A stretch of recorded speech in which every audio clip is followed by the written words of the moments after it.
Eto, pag-usapan natin itong pinalita ng Philippine Star na itong Blue Ribbon Committee raw sa Senado ay 2 sesyon na lang. Bakit kaya, no? Sa dami-daming mga corrupt dito sa gobyerno, sa dami-daming mga anomalya, flood control projects anomaly, ninakaw na pera, mga ghost projects, pero di umano 2 sesyon na lang ang nakabinbin dyan sa Senado.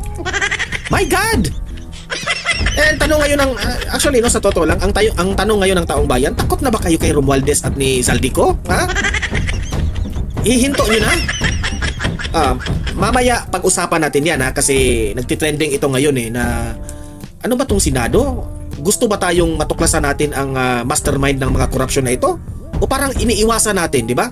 Tama yung sinabi ni Senator Marcoleta dati na hindi siya ang lumihis, sila ang lumihis. Kasi yung Blue Ribbon Committee ni Marcoleta, Senator Marcoleta, papunta na yun sa mastermind biglang pinalitan yung yung Senate President. Tapos pinalitan dun siya bilang Senate Blue Ribbon Committee, no? So anong ibig sabihin? Halata ka na, Bongbong Marcos. Halata ka na. Obvious ka na. Eto pa, pag-usapan rin natin itong si Pangulong Duterte, no? The best president ever dito sa Pilipinas, ay alam na niya ang desisyon ng ICC, no, patungkol po dito sa interim release.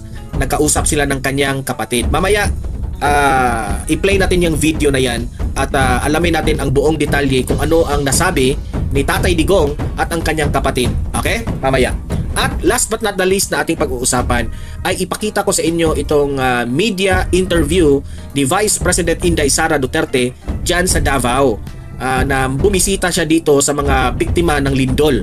Okay? At i-analyze natin yung mga tanong ng media at yung mga sagot ni VP Sara. Okay? So yun po ang ating pag-uusapan ngayon kasi mahalaga po itong sinasabi ni VP Sara kasi instead na kasi may tanong dito tinatanong siya patungkol sa budget, no, na nagkaroon po ng medyo uminit ang budget deliberation dyan sa House of Representatives kasi ang dami namang mga OA dyan, di ba?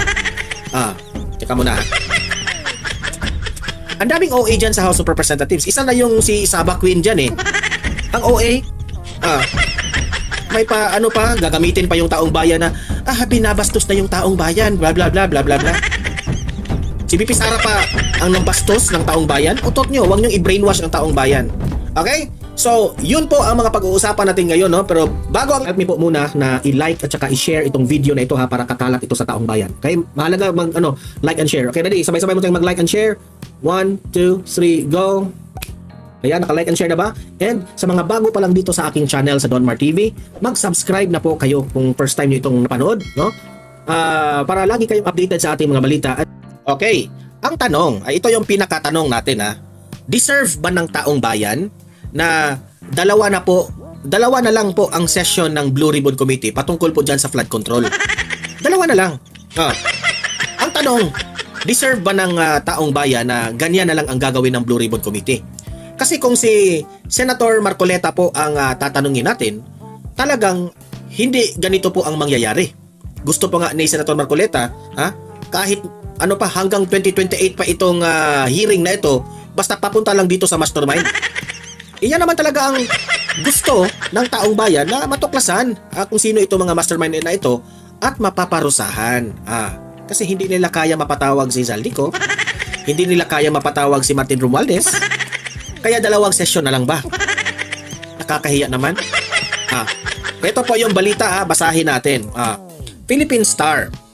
The Senate Blue Ribbon Committee's hearings on the multi-billion peso flood control. Imagine that one, multi-billion. Billion ito Rimulya, billion po itong problema natin sa flood control, pero anong inuna mo? Salin ni VP Sara. Pagkasablay mo, sir? This multi-billion peso flood control corruption scandal are set to conclude. Meaning to say, mayroon na silang conclusion. Wow! May conclusion na sila. Are set to conclude with 2 remaining session next month. Meaning to say, that will be on November. Tama yung sinabi ni Senator Marcoleta sa kanyang programa sa Net25 na matatapos ito November. No?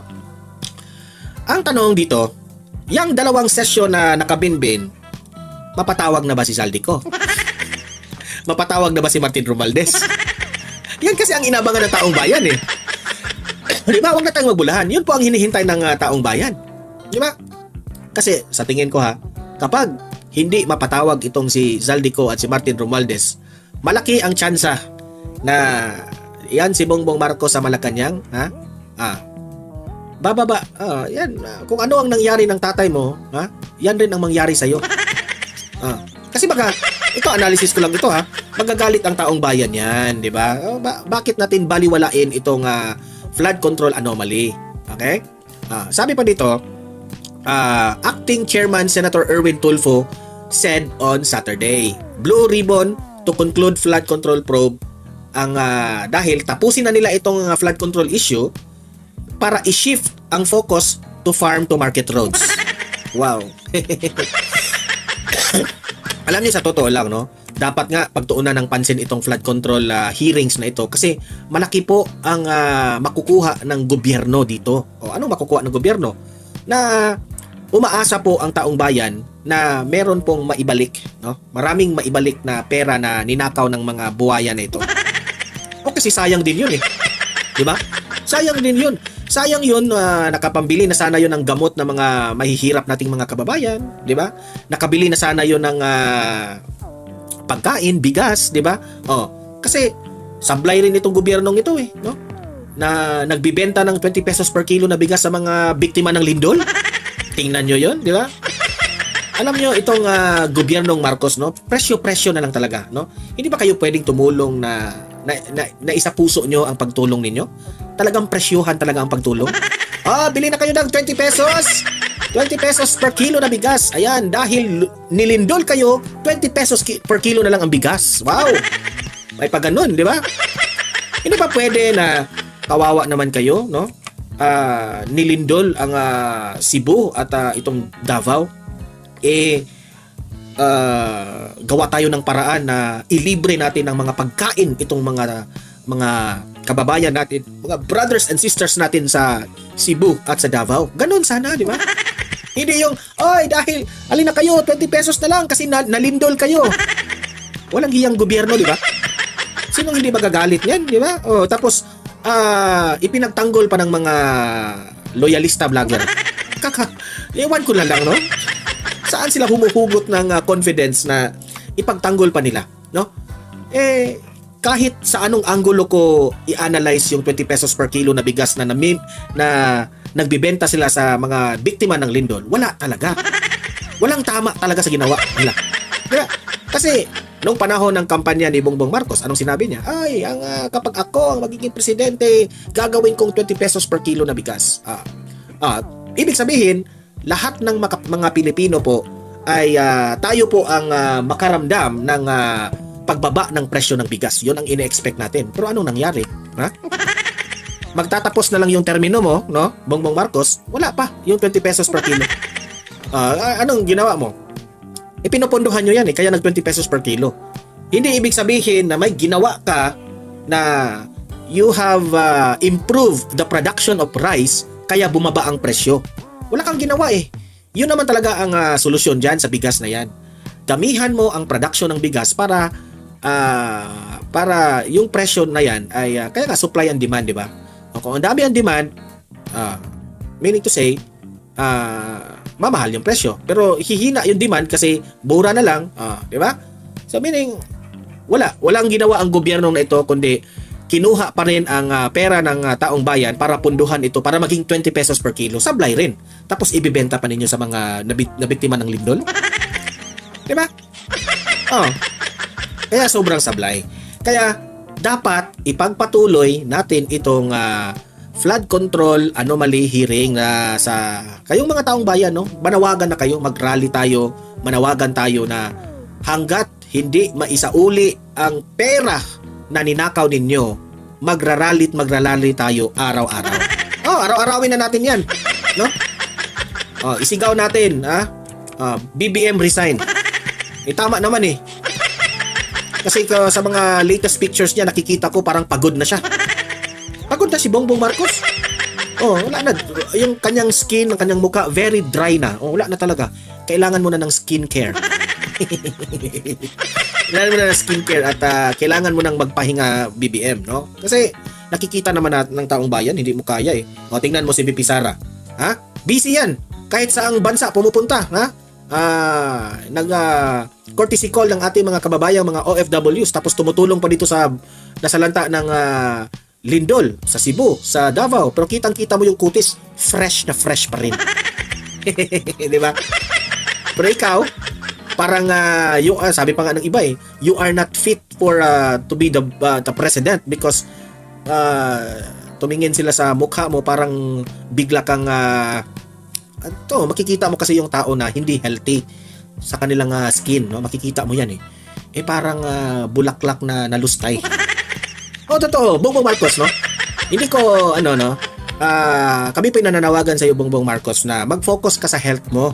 Presidente ka ng Pilipinas. Hindi maganda na you are not in good condition to serve the Filipino people. Kasi po, tao ka rin, di ba? Kailangan mo rin ng pahinga. Instead, nakikita namin lately sa mga pictures mo, sa mga videos mo, talagang makikita namin na hindi ka healthy, no? Kaya, ito, seryoso to ha. Sir, kailangan mo ng seryosong check-up sa sarili mo. Sa totoo lang. Kasi po, it will affect, no, your leadership. Hindi syempre, kung meron kang karamdaman sa inyong sarili, no, maapektuhan yung mga decision making mo, no? Yung mga everyday na mga decision mo sa mga meetings, sa mga secretary, sa mga USEC mo, medyo hindi magagampanan perfectly, no? Kasi may dinaramdam ka, di ba? Kaya mahalaga po na ano ba yan? Mahalaga na ibalik natin itong hearing ng mga buhaya dyan sa gobyerno. Kasi marami pong pera itong flood control na dapat isauli. At ito ay makakatulong sa ating ekonomiya na, alam nyo naman, no? Yung Philippine Stock Exchange. Ha? Sobrang bumababa. Wala nang nag-e-invest dahil sa corruption. Nakakaapekto. Wala na. Ang mga investors po ay wala nang tiwala sa bansang ito. Kasi lahat na lang kinukurap eh. Instead na mag-i-invest sila dito, sasabihin na nila, ay, mahirap dyan mag-invest. Kasi walang asenso ang Pilipinas, wala mang lang mga magandang mga kasangkapan dyan. Yung, especially yung mga megastructures, mga kung ano-anong mga technology, hindi po nag-i-improve. So meaning to say, ang itong mga investors na ito, mga marunong ito eh. They are very smart when it comes to business, na they are also looking up in the future na hindi po ito ang tamang bansa na dapat nating i-invest kasi po wala na ang bansa na ito. Walang patutunguhan kapag sila may invest. Okay? So, Erwin Tulfo, good luck. Good luck sa iyo. Ito, si Pangulong Duterte po ay nalaman na po niya kung ano yung nagiging desisyon ng ICC patungkol po sa interim release. At alam niya na binasura na ng ICC. Mismo ang kanyang kapatid ang nagsabi na sinabihan siya mismo ni former President Duterte na alam na niya. Hindi nga siya nagsabi ha. Si Tatay Digong pa ang nagsabi sa kanya na alam ko na yung interim release po ay binasura. Kawawa naman si Tatay Digong. Pero sa totoo lang, no, lagi kong iniisip ito eh.